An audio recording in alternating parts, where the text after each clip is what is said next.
The dim lighting of Manhattan's most exclusive rooftop bar cast long shadows across the polished mahogany tables where Ryan Carter sat with his wealthy friends. Their conversation, fueled by expensive whiskey and ego, had devolved into a competitive game of dares and bets. Ryan, a 35-year-old executive known for his calculated business decisions, found himself in the spotlight as his friends challenged his rigid dating preferences. "You only date models, Ryan. When was the last time you gave a regular woman a chance?" asked James, his longtime friend and business partner, while swirling his drink. "I have standards," Ryan replied firmly, adjusting his custom-made suit. "There's nothing wrong with knowing what you want." The group of 5 successful businessmen erupted in laughter, their expensive watches glinting under the bar lights. That's when Thomas, the most daring of the group, proposed the bet that would change everything. $1 million says you won't marry the next woman who walks through that door, Thomas declared, pulling out his checkbook. No questions asked, no backing out. 1 year of marriage. The other men joined in, raising the stakes to $5 million. Ryan, never one to back down from a challenge and slightly impaired by alcohol, accepted. His pride wouldn't let him walk away, especially with his reputation for always winning at stake. The bar's door swung open at exactly 9:47 p.m. Mia Johnson walked in, her curvy figure wrapped in a vibrant blue dress that matched her confident stride. Her brunette hair fell in natural waves, and her face lit up with genuine warmth as she greeted the bartender by name. She wasn't Ryan's usual type, she was plus-size, dressed in off-the-rack clothing, and carried a portfolio case covered in paint splatters. Ryan's friends erupted in poorly concealed laughter. "Well, go on then, lover boy," James teased, pushing Ryan toward Mia. With his jaw clenched, Ryan approached Mia. She was sketching on a napkin, completely absorbed in her work. When he cleared his throat, she looked up with curious brown eyes that showed no recognition of his status or wealth. "Hi, I'm Ryan Carter," he started, feeling unusually uncertain. "This might sound crazy, but would you be interested in marrying me?" Mia's eyebrows shot up, and a bemused smile played on her lips. "Is this some kind of joke?" she asked, looking around for hidden cameras. "Actually, it's a bet. $5 million if we stay married for a year," Ryan admitted, expecting her to throw her drink in his face. Instead, Mia laughed, a genuine, throaty sound that drew attention from nearby tables. "Well, Mr. Carter, this is either the worst pickup line ever or the most interesting proposition I've had all year." She studied him for a moment, then extended her hand. "I'm Mia Johnson, and I accept your bizarre proposal." From their corner, Ryan's friends watched in disbelief as Mia shook his hand, sealing the deal with surprising casualness. They hadn't expected her to agree, and their amusement quickly turned to shock as they realized the bet was actually happening. The city clerk's office buzzed with fluorescent lighting and bureaucratic efficiency as Ryan and Mia stood before the justice of the peace 3 days later. Ryan's friends, still processing the reality of their bet, served as witnesses, their designer suits out of place among the vinyl chairs and dated wallpaper. Mia wore a simple white sundress she'd picked up from a department store, while Ryan kept checking his Rolex, treating the ceremony like another business transaction. "Do you, Ryan Carter, take Mia Johnson to be your lawfully wedded wife?" the clerk asked, her voice carrying the monotony of someone who'd performed this ceremony countless times. "I do," Ryan replied mechanically, his hands stiff at his sides. His friends snickered in the background, phones ready to document this moment for their social media accounts. When Mia said, "I do," her voice carried a hint of amusement, as if she was participating in an elaborate performance art piece. She signed the marriage certificate with a flourish, her artist's hand adding an unnecessary swirl to her signature. "Well, that's that," the clerk announced, stamping their certificate. "You're officially married." The following week proved awkward as they attempted to navigate their unusual arrangement. Ryan insisted on keeping separate residences, treating their marriage like a business contract. He arranged to meet Mia at an upscale cafe in Manhattan's Upper East Side, choosing a time when he knew his usual crowd wouldn't be around. Mia arrived 15 minutes late, paint stains on her jeans and charcoal smudges on her fingers. She contrasted sharply with the cafe's pristine interior and its wealthy clientele, who cast disapproving glances her way. "Sorry I'm late," she said, dropping her oversized bag beside the table. "I lost track of time working on a new piece." Ryan nodded stiffly, having already ordered her a plain coffee. "We should discuss ground rules for this arrangement." ground rules. Mia raised an eyebrow, stirring sugar into her coffee. You make it sound like a corporate merger. Isn't that essentially what this is? Ryan replied, pulling out a folder. I've had my lawyers draw up some parameters. Hold on, Mia interrupted, pushing the folder aside. Before we dive into contracts, let me show you something. She pulled out her tablet, opening her digital portfolio. This is what I do. This is who I am. For the next hour, Mia walked Ryan through her artwork, abstract pieces that captured raw emotion, portraits that seemed to peer into the subject's soul, and installations that challenged societal norms. Despite himself, Ryan found himself drawn into her explanations, particularly when she described a series inspired by corporate culture's impact on human connection. This piece here, she pointed to a dark canvas with streaks of gold breaking through, represents the moment when someone realizes they've lost themselves in the pursuit of success. See how the light breaks through? That's hope. Ryan stared at the image, recognizing something of himself in the darkness and feeling unexpectedly uncomfortable. For the first time, he looked at Mia, really looked at her, and saw beyond her size to the passion and intelligence that animated her features. You're actually talented, he said, surprise evident in his voice. Mia's smile turned slightly sardonic. Try not to sound so shocked. Not all worth is measured in dollar signs, Mr. Carter. As they continued talking, Ryan's phone buzzed repeatedly with messages from his friends asking for updates on his charity case wife. He ignored them, finding himself genuinely interested in Mia's perspectives on art, life, and success, even if they challenged everything he thought he knew. Ryan's decision to bring Mia to the annual Carter Industries charity gala created immediate ripples through his social circle. The event, held at the Metropolitan Museum of Art, typically served as a showcase of wealth, status, and societal expectations. As they entered, Mia wore a custom-made dress in emerald green, the only concession Ryan had insisted upon for the evening. Victoria Hamilton, Ryan's ex-girlfriend and daughter of his company's biggest investor, approached them first. Her razor-sharp smile matched her size 0 designer dress. Ryan, darling, she air-kissed his cheeks before turning a critical eye to Mia. And this must be your new wife we've heard so much about. Mia Carter, Mia introduced herself, extending her hand with deliberate confidence. Victoria barely touched it before wiping her fingers on a napkin when she thought no one was looking. Throughout the evening, Ryan's social circle executed a masterclass in passive-aggressive behavior. Comments like, "How brave of you to wear such a bright color," and, "It's so refreshing to see someone so comfortable with themselves," peppered every conversation. Each remark was delivered with practiced smiles that never reached their eyes. During dinner, seated at the main table with Ryan's closest associates, Margaret Sterling, his mother's best friend, leaned across the table. "Tell me, dear, what size store do you shop at? I have a cousin who runs a lovely boutique for women of your particular needs." Ryan, engaged in a business discussion, missed the comment entirely. But he couldn't miss what happened next. "Actually," Mia replied, her voice carrying clearly across the table, "I prefer to shop at stores that don't think women need a special section to hide in. But thank you for your concern about my particular needs." The table fell silent. Ryan turned, finally registering the tension. He saw the flush on Margaret's face, the barely concealed smirks from others, and the quiet dignity in Mia's posture. "Mia," he began, uncertain whether to smooth things over or support her stance. "Don't," she cut him off, standing up. "I need some air." He found her in the museum's Greek and Roman sculpture gallery, standing before a statue of Aphrodite. "You're missing the auction," he said, approaching cautiously. "Those women," Mia spoke without turning, "they've never had to question their right to exist in a space, have they?" Her voice trembled slightly. "Do you know what it's like to walk into a room and immediately be judged as less than? To have your entire worth reduced to the size of your dress?" Ryan remained silent, watching as she traced the curves of the ancient statue with her eyes. "These sculptures," she continued, "they celebrated women of all sizes. Beauty wasn't standardized. It wasn't about fitting into some predetermined mold."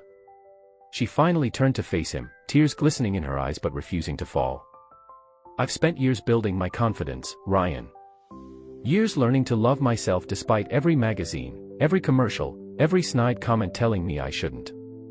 And your friends, they look at me like I'm some sort of circus act you brought to entertain them. For the first time, Ryan felt genuine shame about his own past behaviors and prejudices. He'd been one of those people, judging worth by appearance, reducing complex human beings to simple physical attributes. "I apologize," he said quietly. "Not just for tonight, but for being part of the problem." Mia looked at him with surprise, then gave a small nod. "That's a start," she acknowledged. "But Ryan, if we're going to survive this year, you need to decide if you're standing with them or with me. Because I won't spend it apologizing for existing." The following weekend, instead of his usual golf game at the country club, Ryan found himself in a converted warehouse in Brooklyn's Dumbo district. The space hummed with energy as artists and art enthusiasts mingled freely, their conversations spanning from political activism to experimental techniques. Mia moved through the crowd with natural ease, introducing Ryan to a world where bank accounts and social status held no currency. "This is Marcus," she said, presenting a man with paint-stained overalls and dreadlocks. "He creates installations about wealth inequality using discarded Wall Street newspapers." Ryan shifted uncomfortably as Marcus launched into an explanation of his latest piece, a massive bowl made entirely of shredded financial reports and stock certificates. The irony wasn't lost on him. "And over here," Mia continued, leading him to a different installation, "Sarah uses technology to capture emotions in motion." They stood before a wall of digital screens showing people's expressions morphing in real time, each emotion bleeding into the next. As they moved through the gallery, Ryan noticed something changing within himself. The pretense he usually maintained, the carefully crafted image of the successful executive, felt increasingly hollow among these people who valued authenticity above all else. During a performance piece involving spoken word and interpretive dance, Mia leaned close to whisper explanations about the symbolism and meaning behind each movement. Her enthusiasm was contagious, and Ryan found himself genuinely interested in understanding this new perspective on art and expression. Later that evening, they ended up on the rooftop of the gallery building. The Manhattan skyline glittered across the river, and string lights created a warm atmosphere around them. Other artists had joined them, sharing wine from paper cups and engaging in passionate discussions about creativity and purpose. "Tell me something real," Mia said suddenly, turning to Ryan. "Not about your business or your assets. Something about you." Ryan stared into his cup, feeling unexpectedly vulnerable. "I haven't painted since I was 12, he admitted. "My father caught me drawing during a business dinner and told me it wasn't appropriate for a Carterman to waste time on frivolous pursuits." "And what did 12-year-old Ryan like to paint?" "Boats," he replied, smiling at the memory. "I was obsessed with sailboats. Used to dream about leaving everything behind and just sailing away." Mia studied him thoughtfully. "You still could, you know. Leave it all behind." "It's not that simple." "Why not?" The question hung between them, heavy with implications. Around them, the artists continued their discussions, their laughter and debates creating a soundtrack to this moment of unexpected intimacy. "My whole life is structured around becoming the person my father wanted me to be," Ryan finally said. "The right schools, the right clubs, the right investments. Sometimes I look in the mirror and don't recognize myself anymore." Mia reached out and touched his hand, her fingers warm against his. "That's the thing about art, Ryan. It's never too late to start over, to create something new.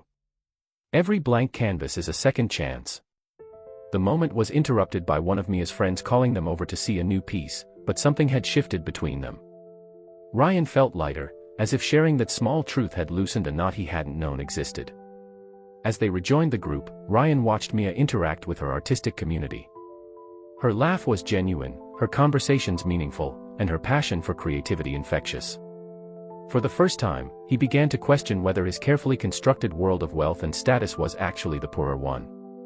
Eleanor Carter's arrival at Ryan's penthouse office was announced by the sharp clicks of her Louboutin heels against marble flooring.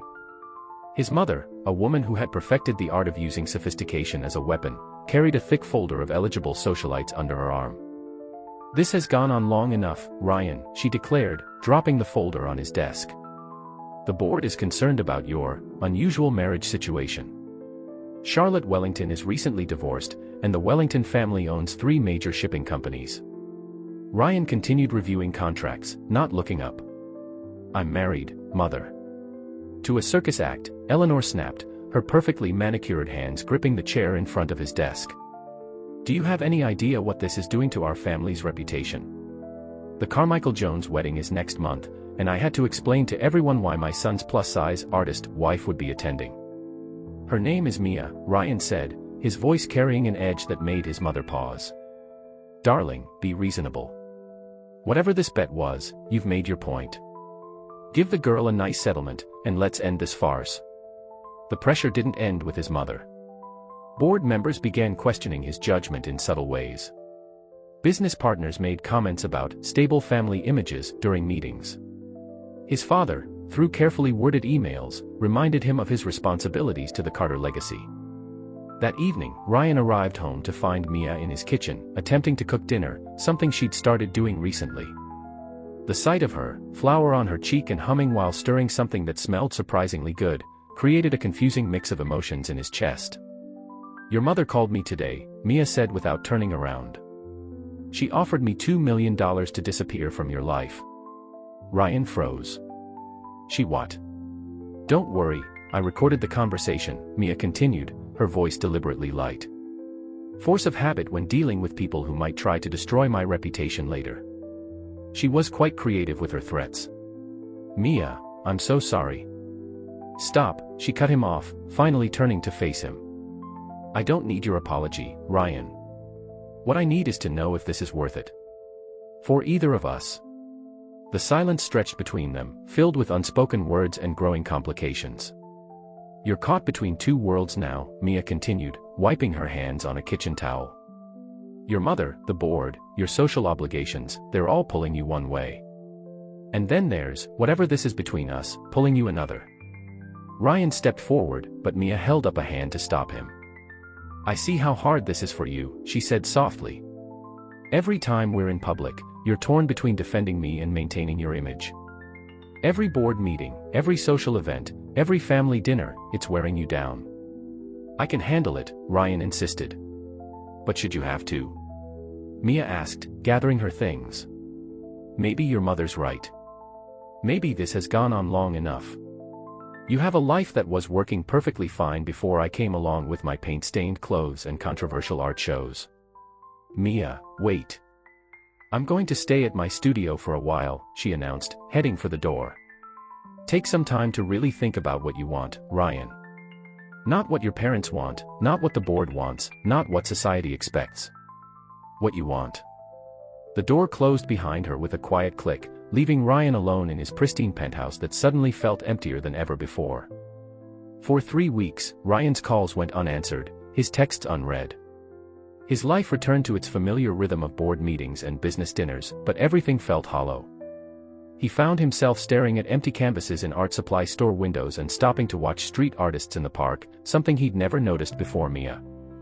Finally tracking her down at her studio in a repurposed factory building, Ryan found himself standing before a locked door, hearing movement inside but receiving no answer to his knocks. Mia, please, he called out. We need to talk. The door opened, but it wasn't Mia, it was Marcus, the installation artist, paint streaking his arms. She's not talking to anyone right now, man. She's in her zone. Through the gap in the door, Ryan caught glimpses of massive canvases lining the walls. Each one seemed to pulse with raw emotion, dark swirls of color punctuated by bursts of light, figures trapped between worlds, faces emerging from chaos. These are all new, Marcus explained, following Ryan's gaze. She's been working non-stop for weeks. Got a solo show coming up at the Bowery Gallery. Since when? Since your mother tried to buy her off, Marcus replied bluntly. Something about turning pain into power, she said. Look, man, whatever game you're playing with her heart, it needs to stop. It's not a game, Ryan protested, but the words sounded weak even to him. A week later, Ryan stood in the Bowery Gallery, surrounded by Mia's new collection. The show had drawn an impressive crowd, art critics, collectors, and even some of the city's elite who'd heard rumors about the controversial new artist who'd married into the Carter family. The centerpiece of the exhibition was a massive triptych. The first panel showed a woman trapped in a golden cage, the second depicted her breaking free, and the third showed her soaring while suited figures reached up from below, trying to drag her back down. It's quite remarkable, a voice said beside him. Ryan turned to find Victoria Hamilton, his ex-girlfriend, studying the painting. The way she's captured the suffocation of societal expectations. The price tag is astronomical, but I simply must have it for my collection. It's not for sale, Mia's voice cut through the crowd. She stood there in a black dress that hugged her curves unapologetically, her hair wild and streaked with paint. None of these are for sale to anyone who's ever tried to make me feel small. The gallery fell silent. Victoria's face flushed red as she realized half the room was watching. You can't be serious, Victoria sputtered. I'm offering well above market value. My art isn't about market value, Mia replied calmly. It's about truth. And the truth is, these paintings are about surviving people like you, people who think everything and everyone has a price tag. Ryan watched as Mia moved through the crowd, explaining her work to genuine art lovers while pointedly ignoring the social elite who'd come to gawk. Her confidence was magnetic, her passion undeniable. Each painting told a story of transformation, of breaking free from social constraints, of finding beauty in authenticity. Standing before a self-portrait that showed Mia emerging from shadows into light, Ryan finally understood what he'd been too blind to see before.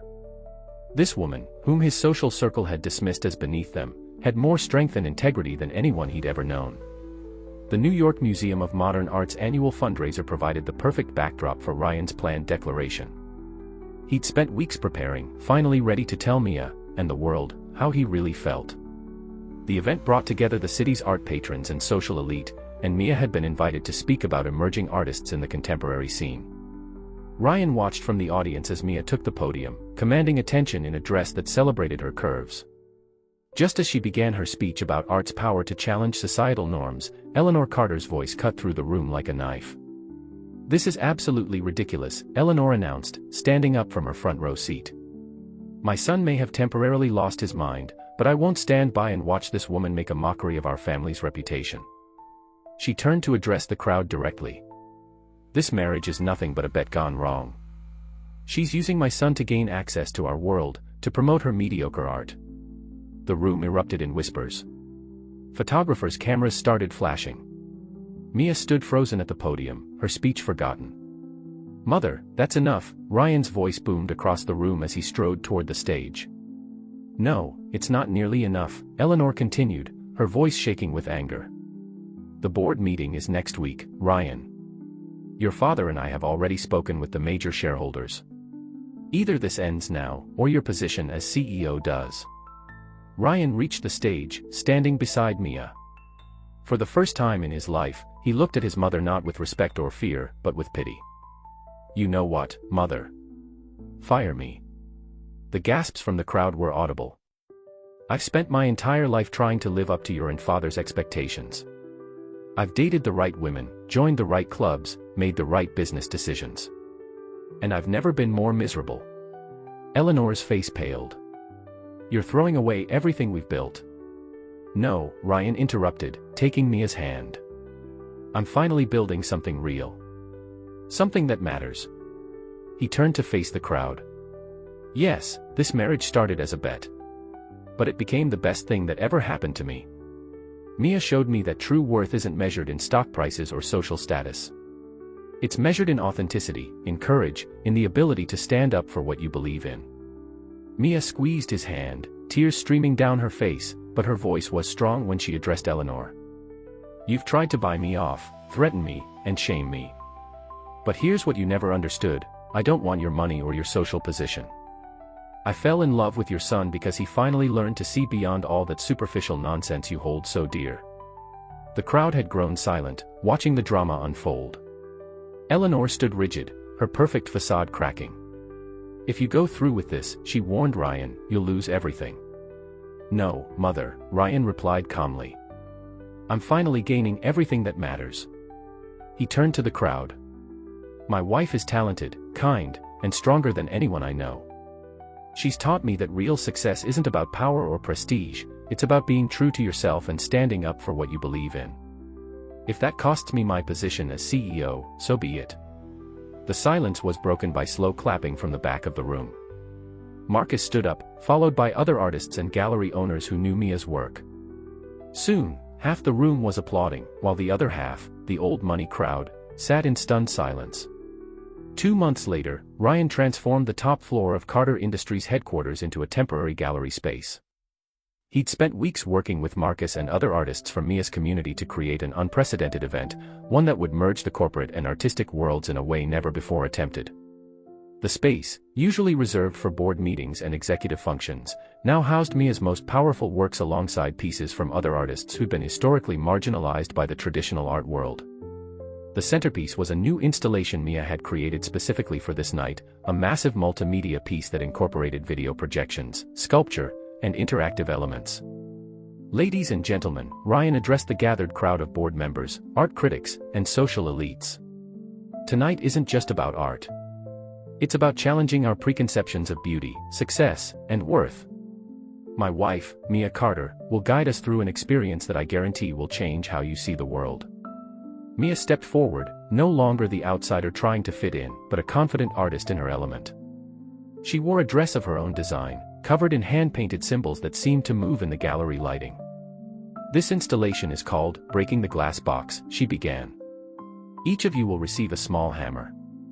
Around the room, you'll find glass boxes containing various objects, designer labels, credit cards, social club memberships, and other symbols of status. But you'll also find mirrors showing your own reflection. The audience members exchanged uncertain glances as they received their hammers. The choice is yours, Mia continued.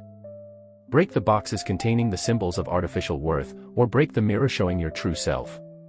Each choice will trigger different visual and audio responses in the installation. What followed was remarkable. One by one, people approached the boxes.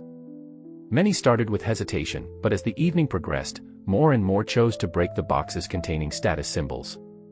With each shatter, the room's projections shifted, creating a dynamic visual representation of liberation from societal constraints.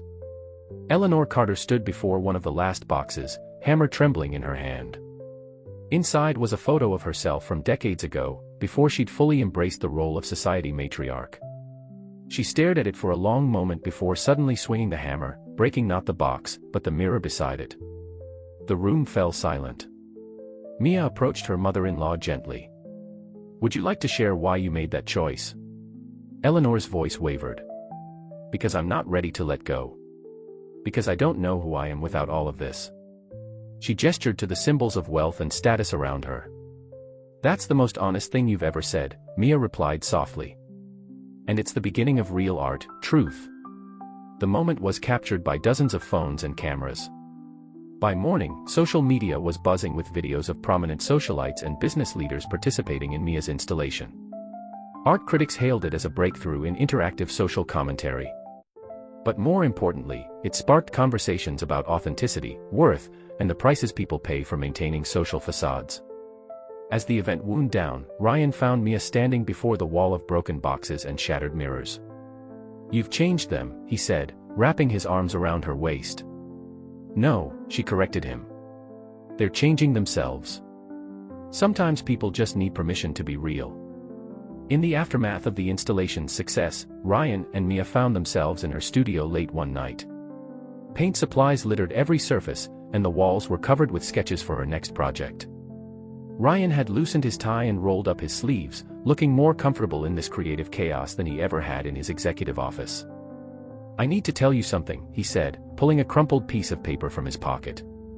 "I found this in my desk the other day." He smoothed out what appeared to be a childhood drawing, a simple sailboat on blue waves.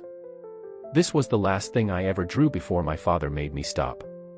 I've carried it with me through every office, every promotion, every achievement, never quite able to throw it away."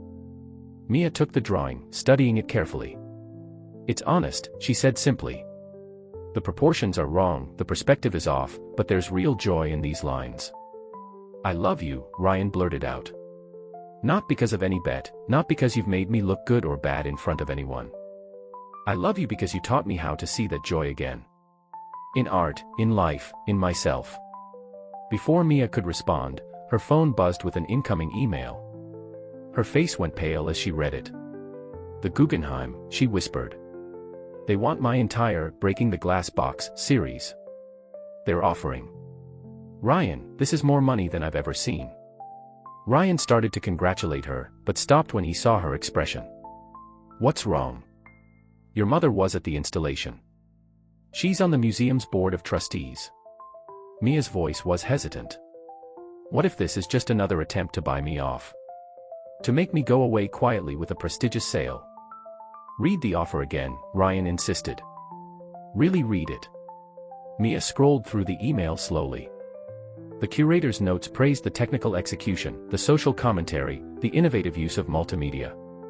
The amount offered was significant but not excessive, market value for groundbreaking work. This is real, Ryan said softly. You earned this. Not because you're my wife, not because of any connections. Because you're talented and you've worked incredibly hard. Eleanor Carter appeared in the studio doorway, her presence both unexpected and transformative. She'd clearly come straight from a board meeting, her designer suit slightly wrinkled from a long day. I nominated your work, she admitted, stepping into the space. Not because you're my daughter-in-law. In fact, I recused myself from the final vote. She touched one of Mia's canvases gently. I nominated you because last night, for the first time in decades, I looked in a mirror and questioned everything I thought I knew about worth. Mia stood frozen, unsure how to react to this sudden vulnerability from a woman who'd been her biggest critic. The board voted unanimously, Eleanor continued. Your work speaks to something we've all felt but never dared to express. The prison of expectations, the weight of maintaining appearances, the courage it takes to break free. The Guggenheim's main hall buzzed with anticipation on opening night. Mia's installation had been expanded, taking over the entire rotunda with a spiral of breaking glass boxes and transformative moments. The guest list included everyone from street artists to Wall Street executives, creating an unprecedented mixing of social circles. Ryan stood proudly beside Mia as she prepared to give her opening speech. But just as she stepped toward the podium, a commotion erupted near the entrance. Sophia Martinez, Ryan's ex-fiancée from 5 years ago, strode in with a manila envelope in her hand. Sorry to crash the party, Sophia announced, her voice carrying across the hall. But I thought everyone should know the truth about Ryan Carter's sudden interest in the art world. She pulled out documents from the envelope. 3 years ago, Ryan orchestrated a hostile takeover of my father's art gallery chain. He knew I was building my career there, and he did it purely out of spite when I ended our engagement. The crowd began to murmur. Photographers turned their cameras toward the drama unfolding. But that's not all, Sophia continued, producing more papers. I have proof that he's been secretly buying up small galleries across the city, including the ones that rejected Mia's work early in her career. This whole rags to riches artist story. It's all been orchestrated. He's been manipulating the art world to manufacture his wife's success. Mia felt the room spinning. She looked at Ryan, searching his face for any sign of truth in these accusations. But before Ryan could defend himself, Marcus stepped forward. Actually, I can shed some light on this. He pulled out his phone and played a recording. In it, Sophia's voice could be clearly heard offering Marcus money to sabotage Mia's early installations. You've been trying to derail Mia's career for months, Marcus announced. We've documented everything, the accidental damage to her pieces, the mysterious cancellations of gallery showings, the negative reviews posted under fake names. Eleanor Carter, now standing firmly beside Mia, addressed Sophia directly. I remember you, Ms. Martinez. You wanted to marry my son for the same reason you're here tonight, publicity and power. But you never understood that real power comes from authenticity, not manipulation. Ryan finally spoke, his voice steady. I did buy some galleries, Sophia. Not to manipulate anyone's career, but to prevent you from destroying more artists' dreams. Every purchase was made through proper channels, every transaction transparent. Unlike your father's practice of exploiting emerging artists. The crowd had grown silent, watching this confrontation unfold. Mia stepped forward, taking the microphone. This installation is about breaking free from lies, she said, her voice strong. About shattering the illusions we hide behind. So thank you, Sophia. You've just become part of the art. She gestured to the ceiling, where projectors had been capturing and displaying the entire scene, incorporating it into the installation's narrative about truth and transformation. The audience burst into applause. Art critics rushed to their phones, already composing pieces about how the dramatic confrontation had added an unplanned but powerful dimension to the exhibition's message. As security quietly escorted Sophia out, Ryan turned to Mia. I should have told you about the galleries. Yes, you should have, she agreed. but you protected other artists from being exploited. That's the man I fell in love with, the one who finally learned to use his power for something meaningful. Eleanor linked arms with both of them. Well, shall we give them something real to talk about? I believe we have an exhibition to launch. Together, they faced the crowd, the wealthy socialite who'd learned to value authenticity over appearance, the corporate executive who'd found his soul through art, and the artist who'd taught them both that true beauty comes in all forms. Their story, which had begun as a bet in a bar, had transformed into something no one could have predicted, a testament to love's power to break through every glass ceiling, shatter every preconception, and create something genuinely beautiful from the pieces.